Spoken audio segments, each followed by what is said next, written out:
Yes, we can hear you, Allan. So just to introduce Allan briefly, so Allan is a U.S. Citizen who has since 2015 been championing investing in people of color, women, and people within the LGBT community. I think Allan, it is said that you started this when you were homeless. So it would be very interesting to understand how you managed to do something as difficult as this, by the way, in the position that you are in, and also just sharing with us your journey and how what the work you do has impacted lives and impacted businesses. So we're very excited to welcome you to this webinar here in South Africa, but I know that we have got other people in other parts of the continent that have joined us. So I will hand you over to OP. OP is our entrepreneur in residence in Accelerator, and he will be facilitating or moderating this conversation with Allan. So once again, welcome, and I'm handing over to you, OP. Great, thank you so much, Bulu, for that intro, and welcome to Allan. And I see your mother is also online. I see your team, Megan, is also in there. Welcome so much, guys, to the session. But before we get any further, I want to just ask anyone else who's dialed in to really put your questions in the Q&A session. Any comments, just slot them in the chat box. If you're dialing in from anywhere else on the continent, anywhere else in the world, please let us know. It will be interesting to see what you think of what we're doing. So please do that. We're really excited about this conversation. On Twitter as well, Allan's handle is Allan was here.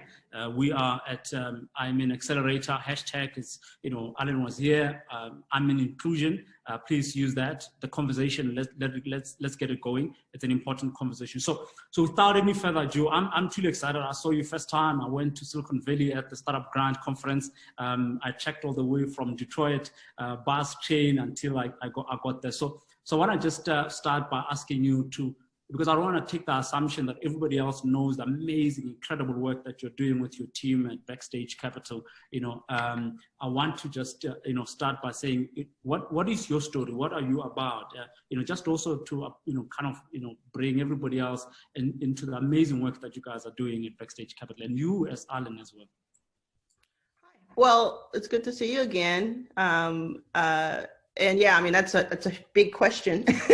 It's taken a book and 5 years of social and interviews to get to that question. But I will say I am a little bit late because we have the times wrong, apparently. And so I definitely have a different voice this early in the morning. So I may sound a little low key, but I'm thrilled inside. So if you're not familiar, which I love if you're not familiar, because I always love telling the story and getting more people to understand what we do. I just turned 40 this last month, and starting at around 30 is when I really started thinking about startups and learning about startups. And I guess I had always been surrounded by them, but I didn't really understand at the time the connection between people starting with ideas and then starting with small companies and then growing those companies and then that touching our lives individually. And once I understood that, having been someone who had always felt like an entrepreneur since third grade, 8 years old, 7 years old, it really sparked something in me and sparked a curiosity mostly. So the original idea was, I was in Texas. I had grown up in Texas. I was born in Mississippi. So I was in Texas after having lived in a few states. And the original idea was, hey, I'm going to start a company, much like the people in this cohort. I'm going to start something, and probably much like you all, I just started with research and just looking up everything I could and listening to everything I could. And that is when I came to understand the disparities in capital between straight white men and everyone else in the United States. And the number was stunning to me. It was 90% of funding, 90% of funding was going to white men. And as a gay Black woman, that kind of felt like I had 3 strikes against me. So I did for a while think through how do I kind of navigate this? Do I learn everything I can to fight against that system and be the odd person out who didn't succumb to those preordained destinies, right? Like, do I, because I was going to do one or the other, or maybe I can try to help change the system a little bit, and so that the system itself isn't so rigged against so many people that I know are deserving of capital, and I know that are brilliant in their own right, and in many cases have been working on this much longer than I have, and so why wouldn't they have access to this capital? And over time, it just became incredibly clear that my job at that moment was not to necessarily try to start a company and go through that journey, although I was still very excited by that idea. My job was to try to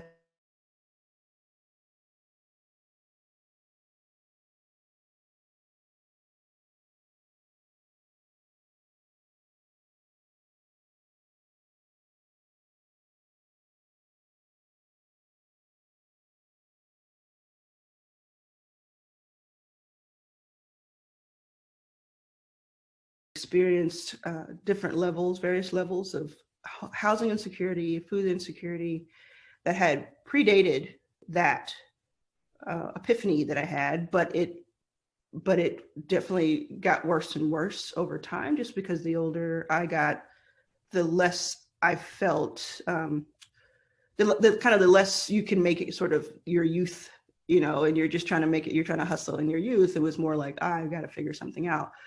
So you fast forward a few years, 2015, and that's when things, after a lot of hard work and a lot of strategy and a lot of perseverance, and I would say sacrifice, but don't feel sorry for me, I got the first investor.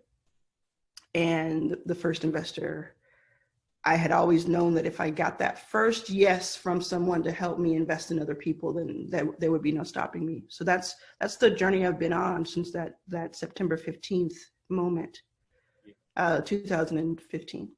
Yeah, that's amazing, man. That's amazing. And in the time that you've been really just investing in this amazing entrepreneurs all over USA, and I think you guys also went on to launch your Accelerator in London as well. You invested in over 150 startups.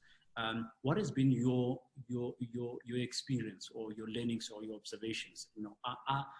It's the question of the challenge of access to capital. 90% has been going to mostly white men, and now you come in, you launch Backstage Capital, you deploy this cash towards this talented people of color all over USA. And today, what has been your learnings or your findings in terms of performance, in terms of the return, and just in terms of the rate of execution?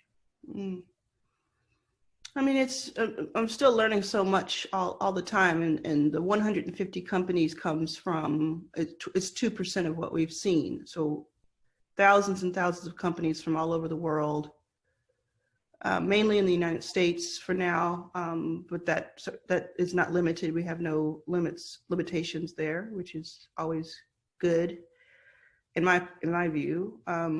I think I've definitely have learned that those original thoughts 10 years ago, 8 years ago, 5 years ago were true, that there was just all of this untapped potential. And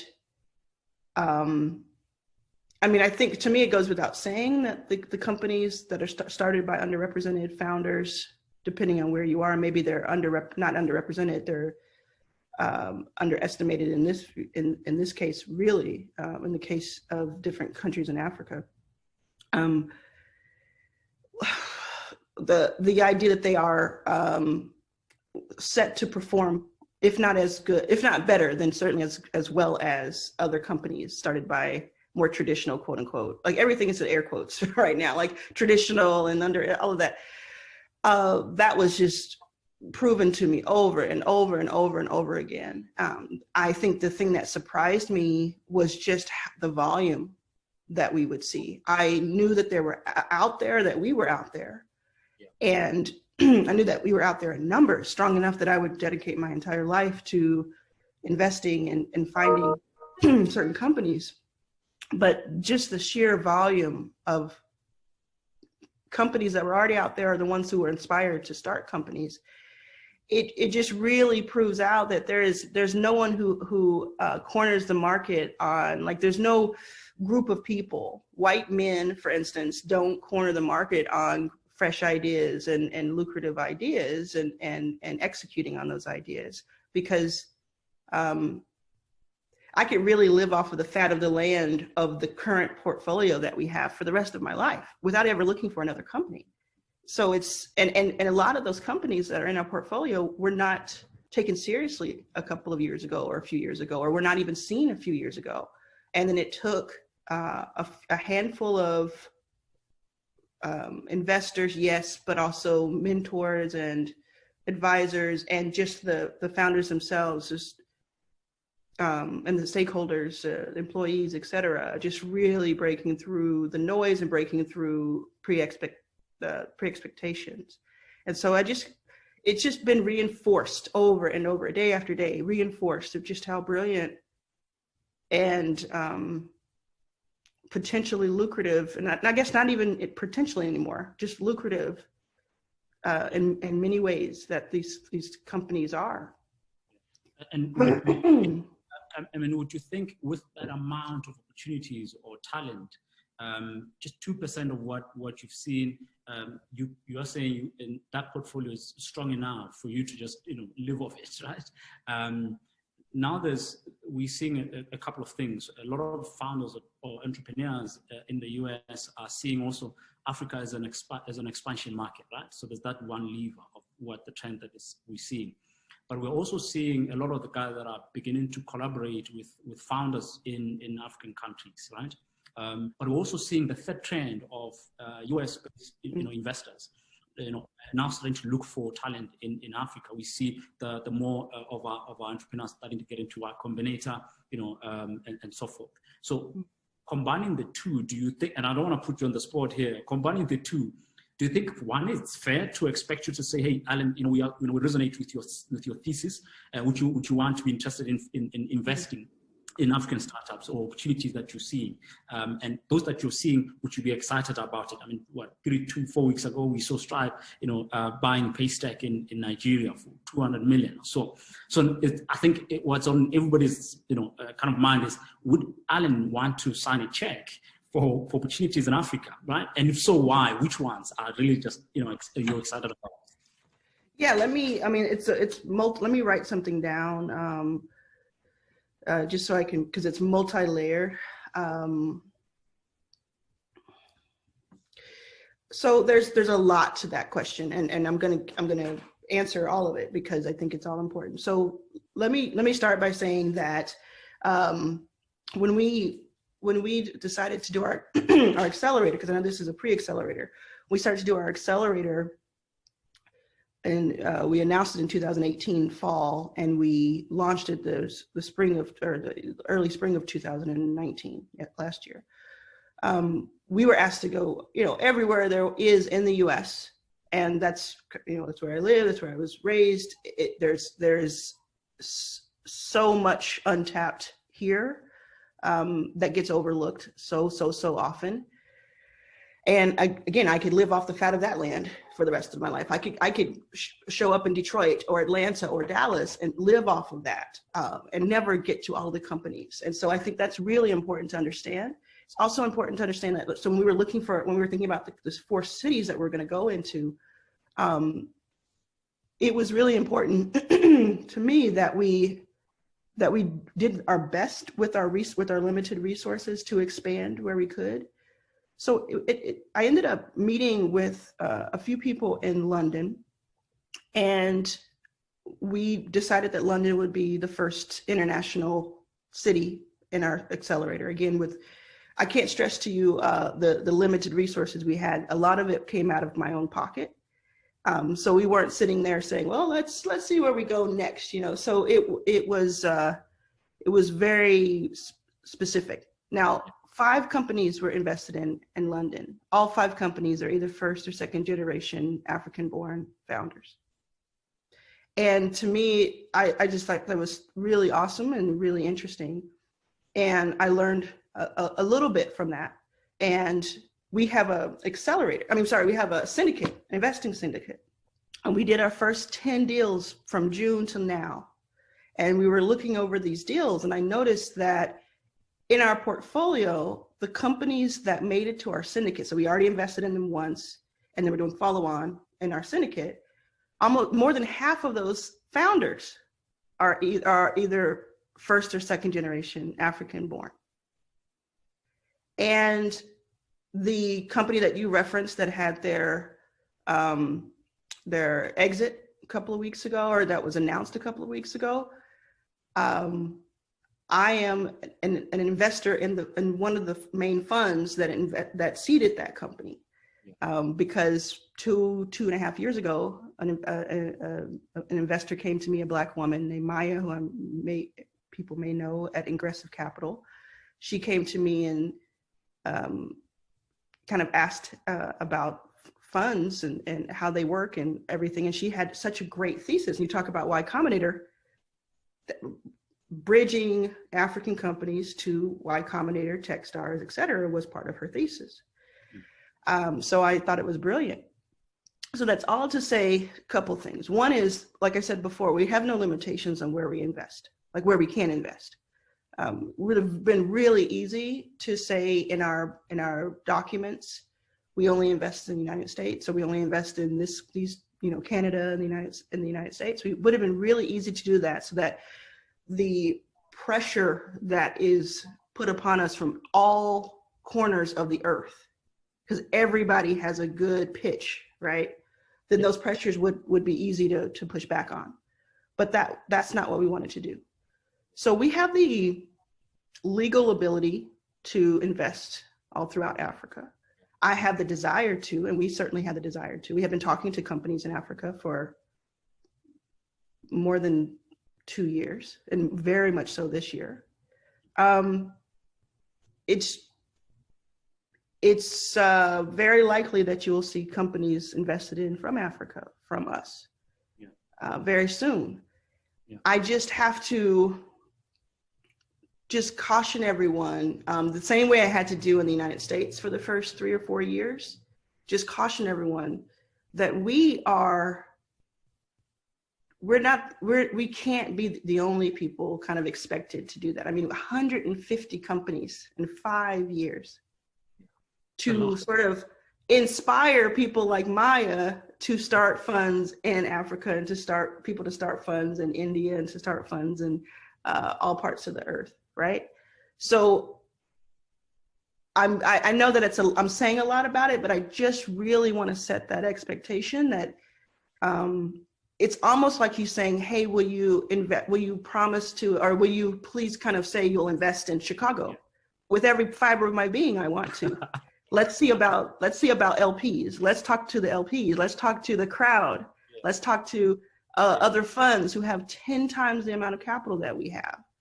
Let's talk about that when we're talking about what Backstage will do. If you need a short answer, the short answer is yes, I'd love to. And I'd also love to see the companies in this cohort. And so you're mentioning, this is amazing, right? So, you're talking about the fact that to manage the expectations, you also have to appreciate the limited resources. And this is my next question, to say, what must be true for you to be able to do this, right? I know you're be very strong around also, just the LPs coming to the party. Right? Mm-hmm. What other things would for you really define what must be true for you to really be as active as possible? Resources, sure. Yeah, it's resources. It's resources, because resources really dictate the rest of it. We have been we've been everything from a 3-person team to a 40-person team. Yeah. I can't tell you what magic number size team makes us the best. We're a lean team right now. So I think having the resources tells us, okay, now we can be the size that is right for us. So if we're at 6 today, is it 10? Do we feel like 10 people is the right, where we feel like we're not overwhelmed and we're doing right by our founders? it is, you know, on a personal level, it's having the runway for me not to think about the stress levels that I operate in. You know, I operate on some incredibly stressful, like for more than 5 years, the stress level has always been the highest I think it can be, or near the highest. And it's because I'm always doing two things at once. I'm always putting that runway in front of our feet so that we can then take what we have and invest it out. So yeah, like I said before, when I said sacrifice, don't feel sorry for me. That's not what I'm trying to do. I'm trying to be like, you know, I feel like we're all stakeholders in the same thing. Let's be real about it. And I know that there are some people out there who have these massive funds and they kind of get away with, okay, they're going to invest in 6 companies a year. They're going to put their feet up and that's what's going to happen. And to sort of compare us to that is just not a non-starter for me. And also, I think there's going to come a time, I know there's going to come a time, I don't know the exact timing of this, but it's going to be relatively soon. It's going to be probably while Biden is in office and Kamala is in office, where some of our returns from our current deals are going to be, you know, start to shore up, you know, and 1x everybody. And then we're gonna get to the point where it's excess, where it is some of those returns are coming in on top of what is owed back to our LPs.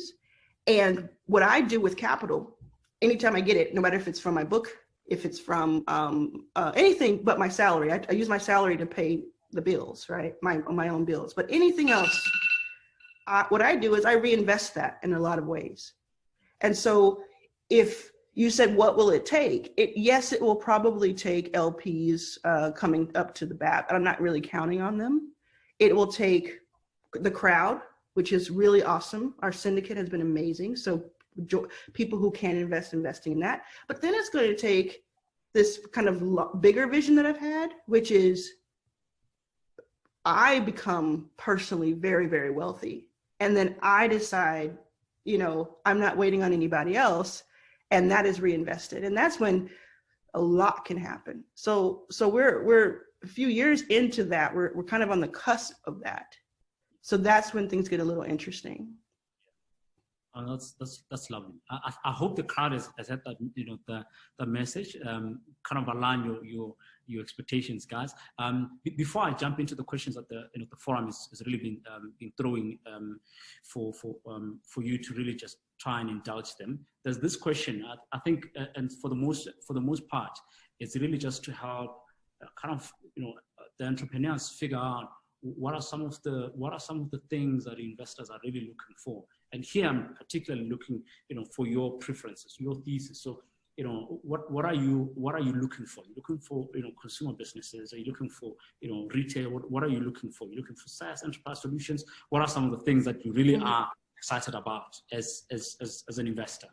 Yeah, our funds are agnostic. So we've invested, we have saying all of that I just said, we have invested in probably 20 companies this year, you know, between 25,000 and 100,000 each. Between our new companies and follow-on, which has gone up to about 500,000 if it's follow-on. Yeah. And if you were to look at those 20 companies, they're all over the place. We're talking about community, like new ways of communities. We're talking about that getting into the online course sphere, which I just adore. So I do like that. I do. I tend to be drawn to that. Now we can't be too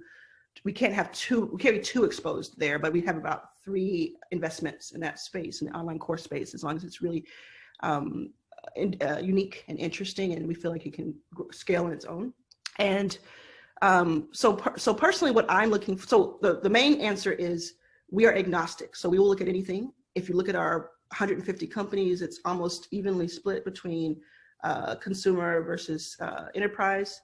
And then my personal taste at the moment, probably, you know, it sort of lasts for like 6 to 18 months, probably, we can't predict it, but that's what it feels like, is anything that is meant to help individuals take control of their own financial destinies.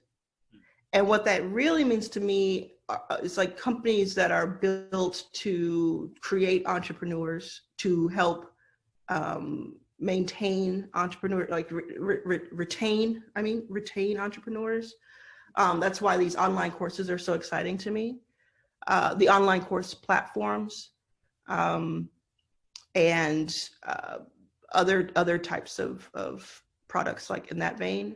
I'm also very interested in anything that provides dignity and entertainment, fun, financial freedom, etc. for elders.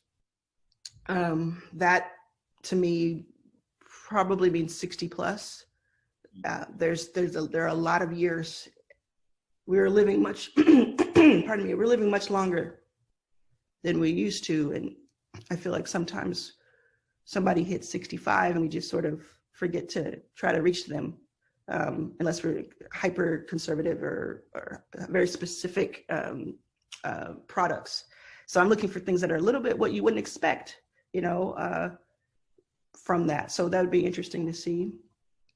And yeah, so my taste kind of varies. I'm also very interested in companies that are impressive in that it would take me 10 years or more to try to build something like that myself. So that does mean that I'm getting further and further away, personally getting further and further away from just kind of the next beauty line or the next delivery app or the next photo app. Yeah. It's not to say that what you're working on isn't wonderful and merited and perfectly suited for you. It's just that I have seen thousands of companies at this point, and I get excited by things that help me live longer by living fuller. So they help me live. So if I'm working with a founder and I'm able to help catalyze a team that is working on something that, it would take me a decade to figure out on my own, they've just helped me add 10 years to my life in my opinion, because it's 10 years stacked, So yeah. I'm looking for things like that. Now, different people on the team are going to have different tastes. So you would be really well served to go to the backstagecapital.com website, look at our portfolio, look at recent announcements we've made on the Backstage Twitter and Instagram accounts to see what types of companies we're investing in these days. And to also never let that limit you, even because it's hard to pin us down as to what we might invest in. And I think that's what makes us nimble and makes us have an edge. Great, awesome. Thanks so much for that, Allan. I'm gonna just pick on the questions that the forum and the guys are asking. Brilliant question from Zandile Mkwanazi. She's got an entity, a business where they're teaching young Black girls code. She's asking, what have you found to have been the stumbling block for most Black founders, especially Black women? What has been the most, the stumbling block in your view? That I've seen, well, external factors has been that we are one of the groups that are the most sort of overlooked. We're the last to eat, one of the last, not the last, but we're almost last to eat. And in the situations I've seen, while also being probably the first to serve. So we're caretakers to the nth degree, at the same time usually getting the fewest resources back. So we give more than we take. Those are the outside variables. Internally, I don't know. I've seen. I was going to try to think of something negative internally, but I've just seen so much collaboration and so much, like people wanting each other to win, and their win is our win, et cetera. I've just seen that among the founders that I really inspires me. I think that if you're not feeling that abundance feeling, you're feeling more the scarcity feeling of if they get it, I don't get it feeling, then I think that could definitely work against you. And so that's for everybody, but that's really where I think Black women can have an edge is in we are sort of wired to just to care and to love and to caretake, right? So let's use that for our advantage, because that abundance thinking, I think, is where it's the thing that makes me say, when I get any kind of capital, I want to pour it back into other Black women. So, you know, something that you work on right now may not come back to you the next day, but it'll eventually come back to you. But let's be very clear. There are forces working against Black women. There are forces because people are intimidated by us. They know that if we're on equal footing, we win. So. Yeah, awesome. Zadila, I hope you're happy. I think that really is a powerful response from Allan. Ayanda is asking you, Allan, what are some of the lessons that you think are there in getting angel investors active in the underserved markets, right? What has been the biggest, in your observation, as you interact with other investors, you know, with high net worth individuals? What has been this biggest stumbling block for them to get as active as possible in the underserved market or underrepresented market? Just maybe not feeling like, for the most part, maybe not feeling like they have access. And I found, like with our syndicate that I keep mentioning at backstagecrowd.com, I found that the investors who are reaching out individually or who have started investing into the companies that we've put up, most of them that reach out are like, I wouldn't have this access necessarily. And it's true. I mean, a lot of times it is harder to individually find companies to begin with, and then to be let onto the cap table. And it's a lot of work, and especially if that's not your main job. So a lot of angel investors, that's not their main gig. And so they sort of feel like it's too high a mountain to climb. So they're just going to sit it out. And they're just going to kind of go with what they know. Okay, the bar down the street that I frequent, I know that they're raising capital. So I'm going to just invest in those guys because it's something that I can kind of go look at and feel good about. Or I'm going to stick to public markets, or, you know, the things that I know. But as soon as they're given some sort of bridge to kind of a very, you know, easy way logistically, which is a syndicate, and then being able to just see certain deals, especially the deals that we have, which are, you know, top notch, cream of the crop, right? Then it becomes, this is what I've been looking for. And yeah, there are going to be some people who didn't expect the quality, which is a little insulting, you know, but then they're pleasantly surprised, and I let them get over that, because I'm like, I'm not going to applaud you for being surprised that we were this good. But you can imagine, like, if you've ever been on Twitter and you've ever seen anybody speak up about anything, you know that no matter what you're saying, like I can go on there right now and say the sky is blue, and I promise you somebody's going to try to counter me. Someone's going to try to counter that. Well, it's not blue where I am. Okay, okay. But when that happens, because the question, I'm just kind of getting to the root of the question, trying to think about that.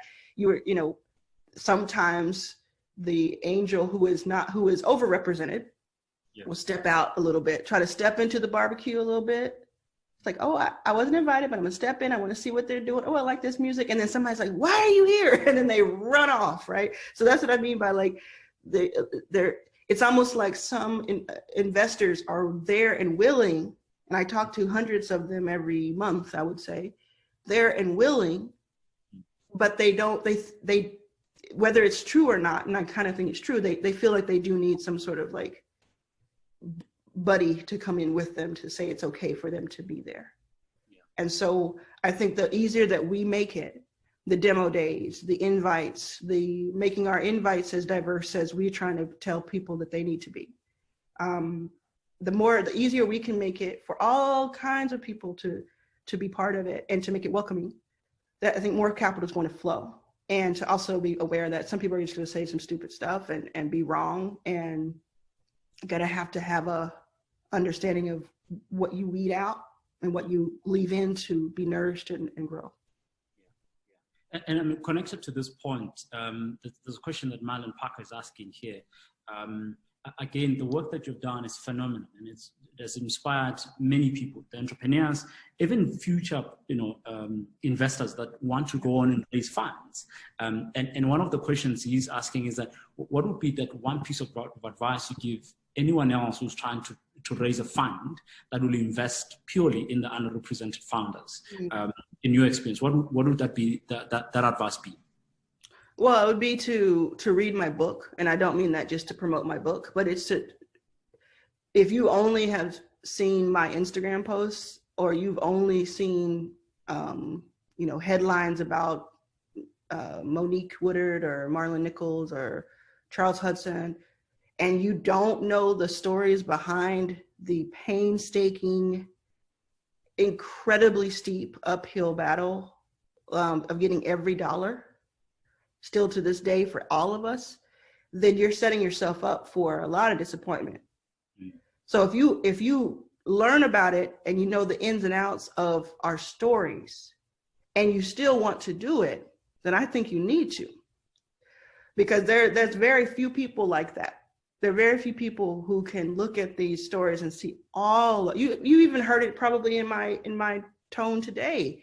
It is stressful. It is a lot to carry.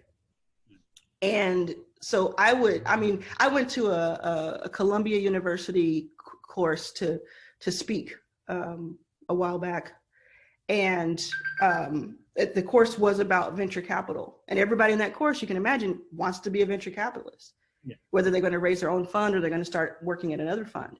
I told that whole class, don't do it, because, and that whatever class size was, 50 people, I don't know, I told them, don't do it. Because what I wanted was that one or two people who would have been me in that class saying, let me find out why I shouldn't and why I should.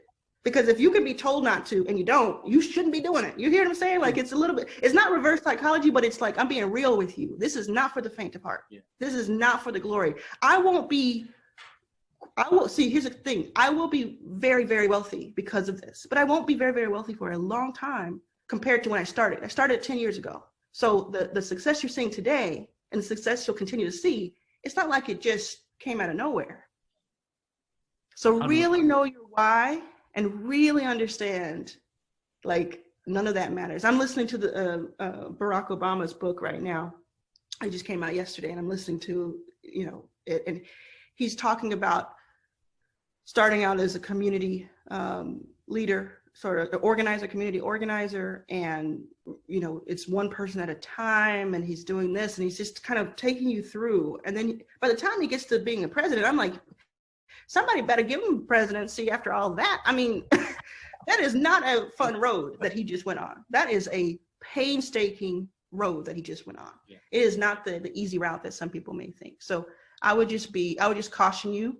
And then if none of this has taken you off that path, even after you do all the research, we need you. Because you're the kind of person that needs to be doing this. But are you saying that as one of the people who are literally pathfinders in what you're doing, aren't you saying that it should funds? Should not be an easy case of looking at your playbook and say, listen, man, this is how Allan did it. I'm taking some of the lessons. Should it not be a lot? I know it will be. And that's great, but I just don't know if that's necessarily what the answer is. I don't know if the solution is a bunch of us getting a bunch of funds. I think the solution, my personal view is that, like I've said many times in the past 4 months, I'd rather see 1,000 millionaires than 1 billionaire. So my solution is, let's get as many entrepreneurs self-fortified and self-sustained as possible, and create angel investors. So that it is not right, in my opinion, that there are just a handful of people, whether they're white, black, or the other, who get to decide who gets investing. Because we were talking about earlier, can Backstage make an investment? And I had to sort of explain all of these intricacies. Wouldn't it be wonderful if you knew off the bat 100 people who look like us, who could each write a $10,000 check at any given demo day? instead of the one person that you hope you can get to come to the thing to make their one decision. I don't know what it is that this is called, but I'm turning into it. You know, like I don't know if it's populist. I don't know what the word is. I'm gonna look it up. But I'm turning into. I don't like concentrated power, and so to me, creating the funds, it's almost like I'm making the thing that I know is not the solution look good. Yeah. But I'm doing it so that I can get high enough a perch that I can be powerful enough and influential enough that I can, if I'm saying it, then maybe it's right, you know? So if I use my pulpit to say, everybody, let's start a fund, like go try to start a fund, then that may or may not, you know, land and people may do it. But if I say, everybody, let's think about how we can all like make 6 figures and we can all just never have to worry about rent, and we can never have to, you know, we can 30-40% more of the people who are going to be wealthy are wealthy, and we're all feeding back into each other's companies. Like, I would much rather see that. And that's just the truth. I just would much rather see it. Awesome. Thanks for that. Simpu, I hope your question has been answered in some way or the other. Allan, there's some comments in the chat room. We've been, you know, looking at your Twitter feed, and you know, Mark Andreessen is an LP in your fund and recently just blocked you. Is it and it goes to some of the questions that Sibusiso asked, that, you know, the politics, you know, the intersection between the politics of USA and the venture capital or the venture space, in how you think, you know, it kind of impacts, so the politics of USA, how they impact either the growth or how accessible the venture space is for many Black founders or future, you know, Black investors. What are your thoughts on that? When it comes to Mark Andreessen blocking me, it wasn't recent. I think he did it a while ago. I'm not sure why he did it. I think he blocked a lot of people. I have a hard time imagining him using his thumbs to do anything on Twitter. So I just feel like he is so wealthy. I just imagine some sort of like robot coming over and reading his mind and then kind of tweeting for him. So the robot might have done it, the actual robot in his house. I don't know. I mean, we have had wonderful conversations especially early on, but I think, you know, as I said in the tweet when I mentioned him, because I was talking about Paul Graham and then talking about him, I actually block a lot of people all the time, and I mute a lot of people, and it's self-care. I have already deleted my Twitter app again. It's like the 3rd time in 3 months that I've deleted it so that I don't look at it all day. It's not good for the mental health at all to have that kind of feedback, good or bad. I have a lot of really, really good feedback, which is not healthy, and I have a lot of really bad feedback, which is not healthy. The politics of it, I think I'm always going to be a little bit that outlier when it comes to that answer. Like, I think for instance, if you had 5 people here who are some of the people I mentioned, Marlins, the Moniques, Sarah Kunst, all the different people who are Black, well-known Black investors, I think even in that group, I'm always going to be a little bit of the outlier, because so many other Black investors had, even if they had a different path to venture, they really had some foundation in what the institution of what they wanted to do. I'm the kind of person who just told you, like, don't have my job, don't do what I do.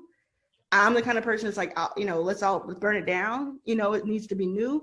So I'm always going to ruffle feathers. I'm always going to get under people's skin and upset that ecosystem a little bit, not on purpose, not that I'm setting out to do that.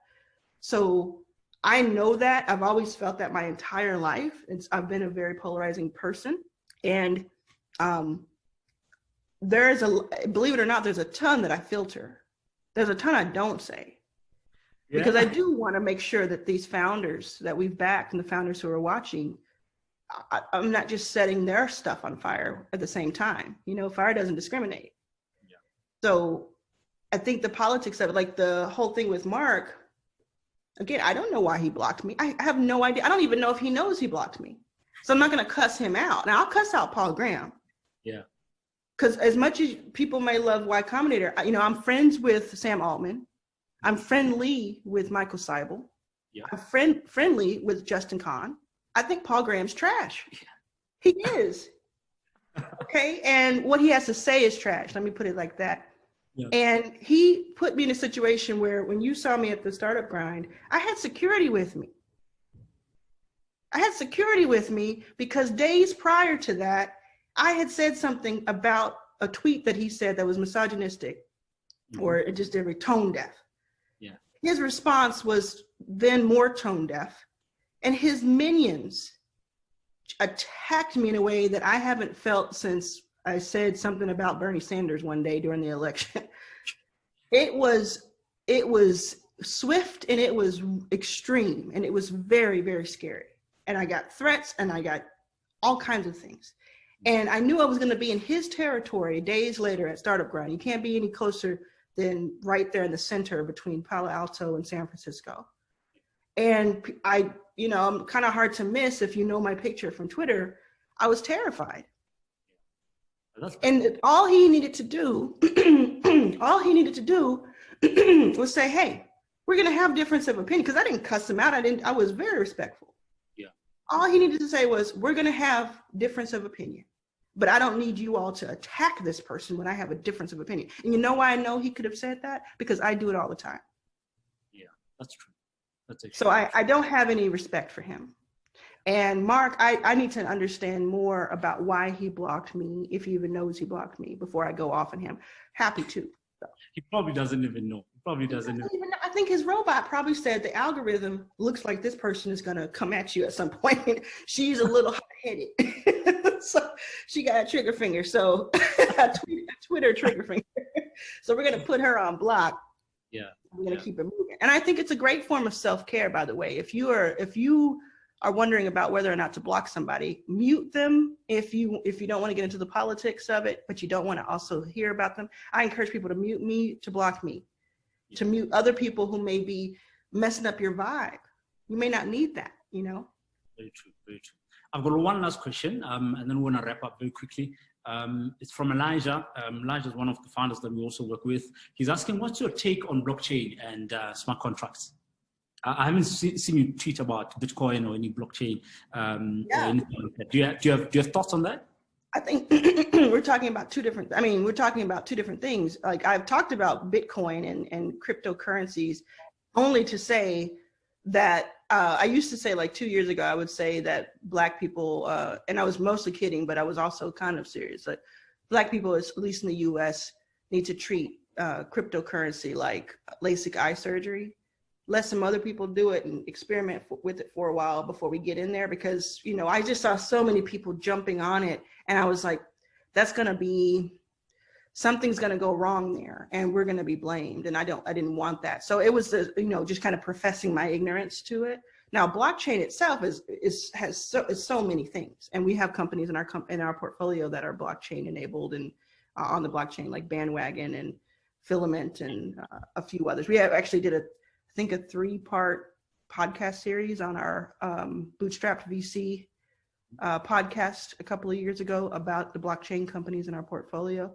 So blockchain itself, I'm incredibly intrigued by. And in fact, I am getting more and more schooled on the cryptocurrencies and the blockchain potential from republic.co.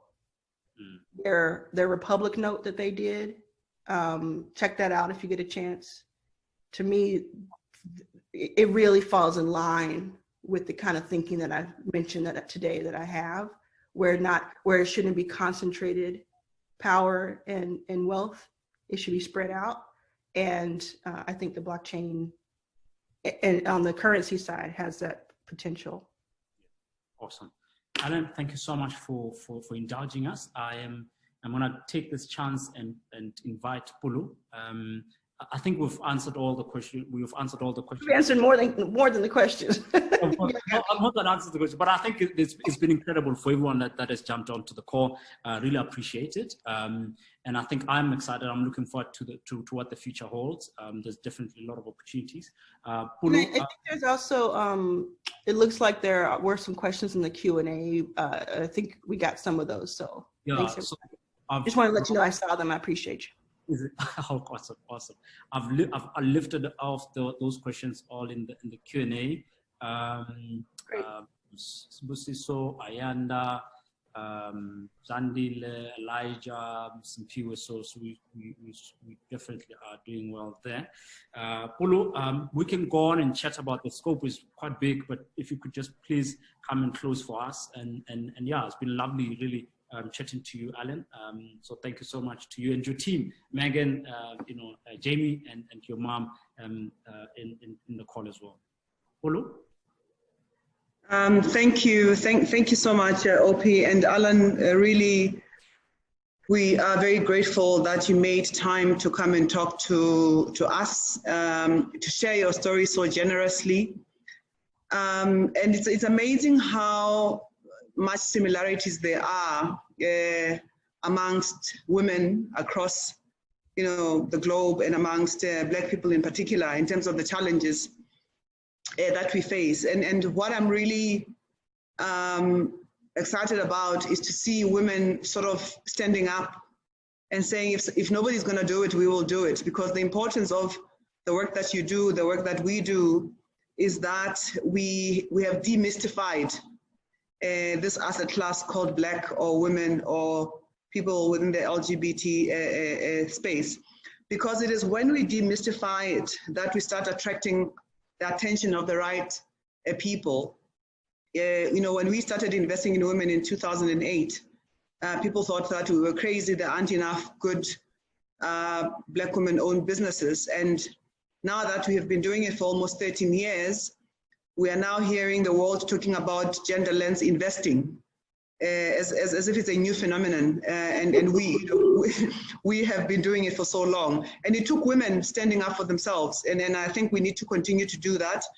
And it takes one person, really, and I think that's an important message. It takes one person to decide to change the course of history.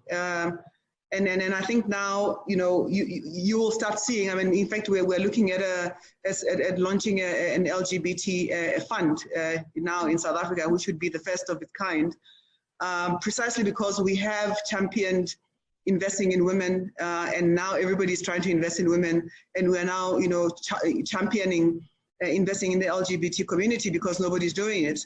And we believe that once we do it and we prove the investment case, then we'll start seeing more capital going that route. And I think it is an important point really to emphasize and underline.